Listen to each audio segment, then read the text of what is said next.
Voilà, on va envoyer du son et je vais tenter de lire La vision du silence par monsieur Guy Vic. Ah, Eugène Guivic. Nom d'un petit bonhomme, ça fait longtemps. Envoyons du son.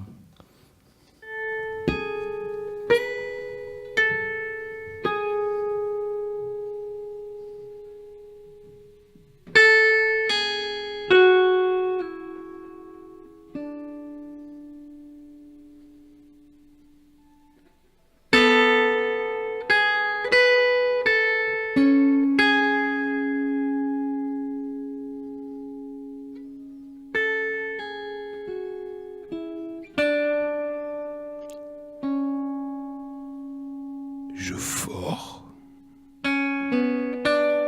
Je creuse. Je fore dans le silence. Ou plutôt dans du silence. Celui qu'en moi je fais. Et je fore. Je creuse vers plus de silence, vers le grand, le total silence en ma vie, où le monde, je l'espère, me révélera quelque chose de lui.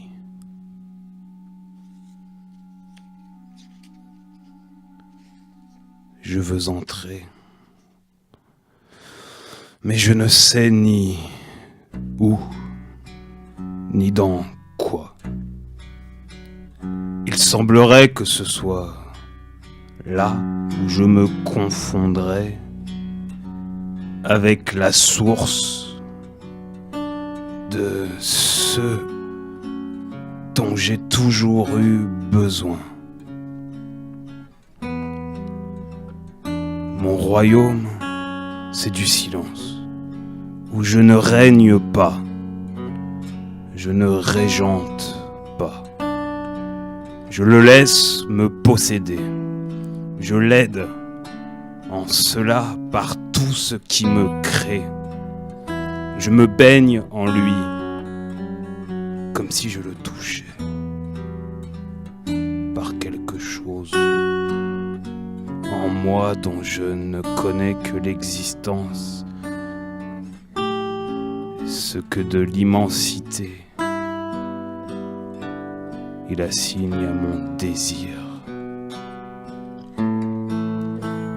C'est le silence qui m'apporte, qui me donne le souffle du monde.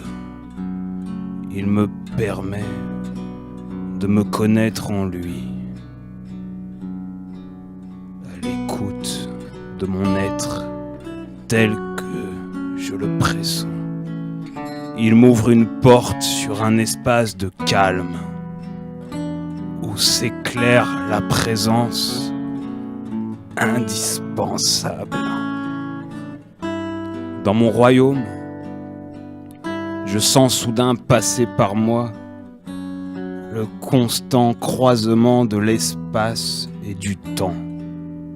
Mon royaume de silence a la forme d'une sphère.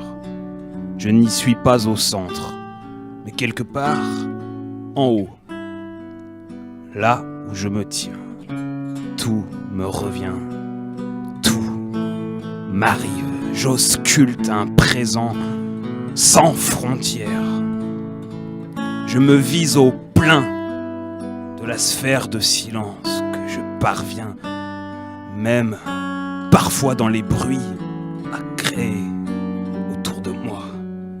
Tellement mon être s'est donné de lui-même pour créer le royaume où je communie avec la teneur de ce silence, avec sa sève qui est aussi la mienne. Est-ce que l'océan dans ses profondeurs possède autant de silence que j'en ai en moi?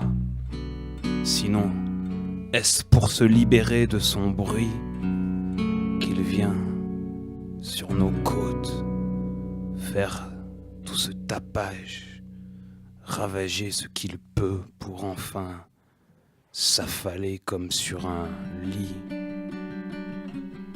fait de douceur? Dans mon royaume, pas d'arbres, pas de maison, que le silence est ce qu'il m'encourage à lui apporter par ma présence, mon désir.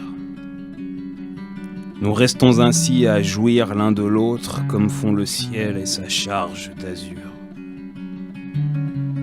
Dans mon royaume, une rivière coule très lentement, elle ne fait aucun bruit, se promet à l'éternité. Je pénètre souvent dans mon royaume avec une femme,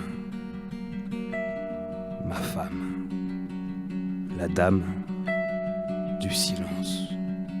Ensemble, nous goûtons chacun notre bonheur, en même temps que celui du silence complice.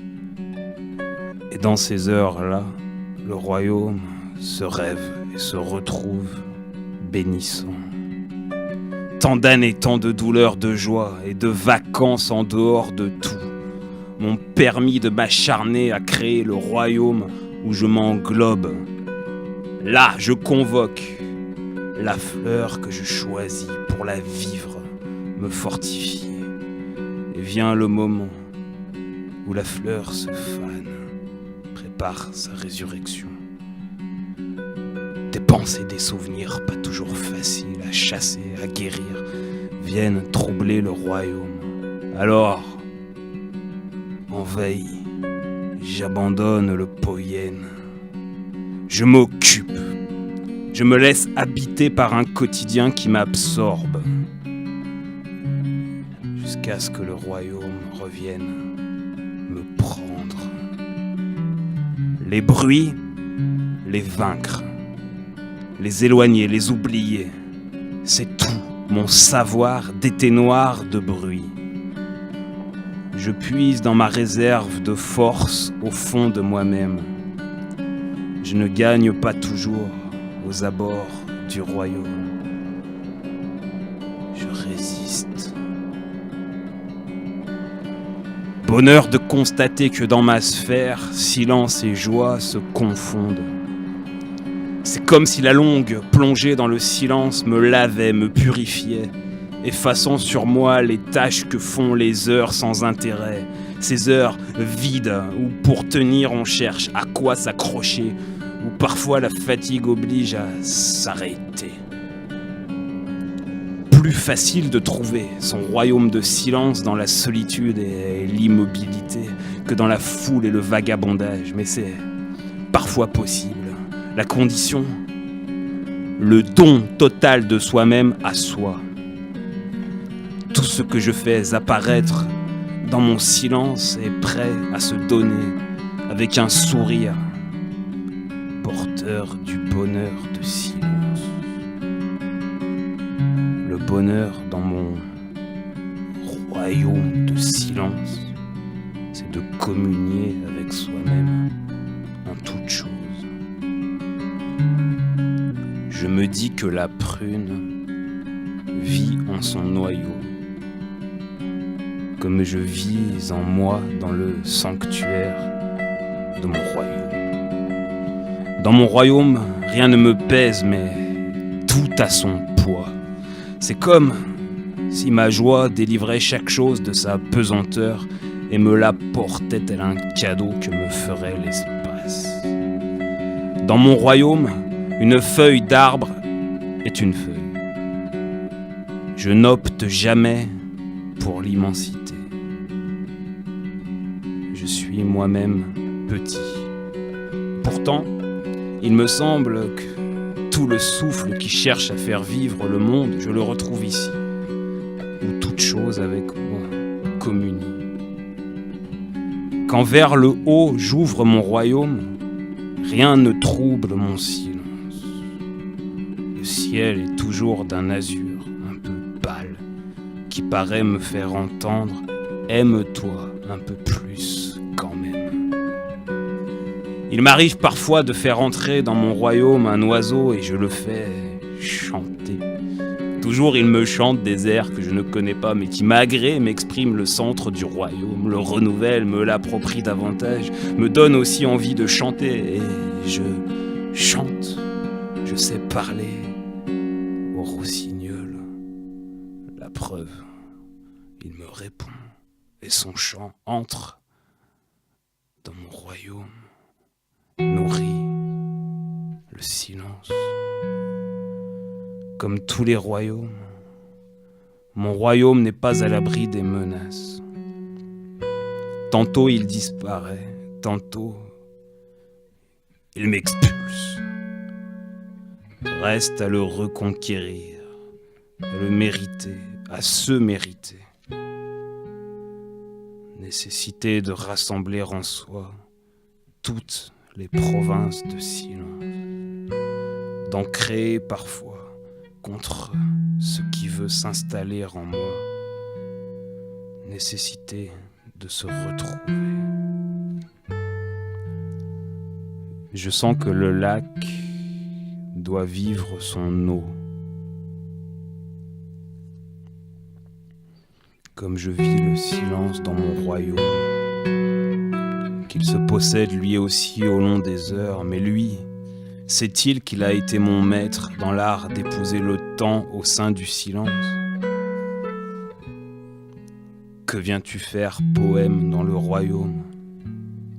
Je viens pour approfondir le silence, pour t'emmener au plus pur de lui, là où il te fait vivre. L'espérance que le monde a de son avenir, là où il trouve ce que tu attends de lui et de toi, la fusion.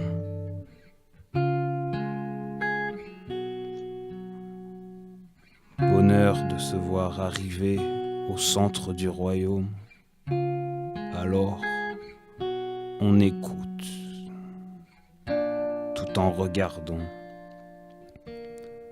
Une lumière éprise d'elle-même qui nous porte, le silence et moi.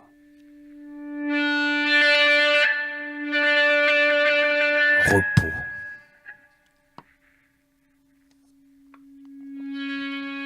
Repos. Contemplation de la lumière qui est en moi, en dehors de moi. La même lumière qui fraternise avec elle-même.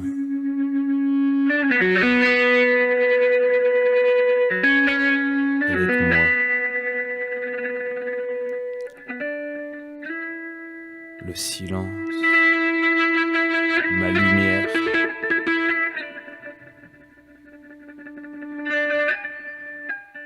Est devenue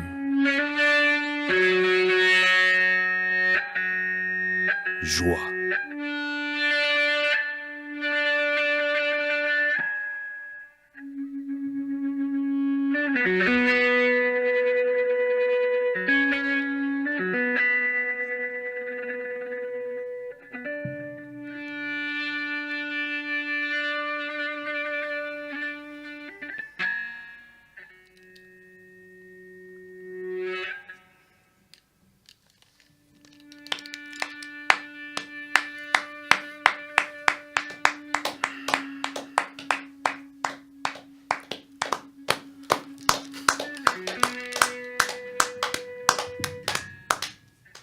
Et oui, je me permets de couper un peu Monsieur Marc Ribot. Eugène Guivic, ça alors, Laurent? Possible futur. Ça s'appelle ce livre que j'ai trouvé grâce à la bibliothèque de l'Alcazar, que nous remercions encore une fois. Que ferait-on sans elle? C'est vrai. Hein. Marc Ribot aussi, j'ai trouvé grâce à la bibliothèque de l'Alcazar. Et je me suis dit qu'en fait, les deux ensemble, c'était pas mal. C'est une très bonne idée. C'est le disque qui est sorti sur Tzadik, les études de guitare, c'est ça, non? Silent Movies. D'accord, non, c'est ça, c'est autre chose. Ouais.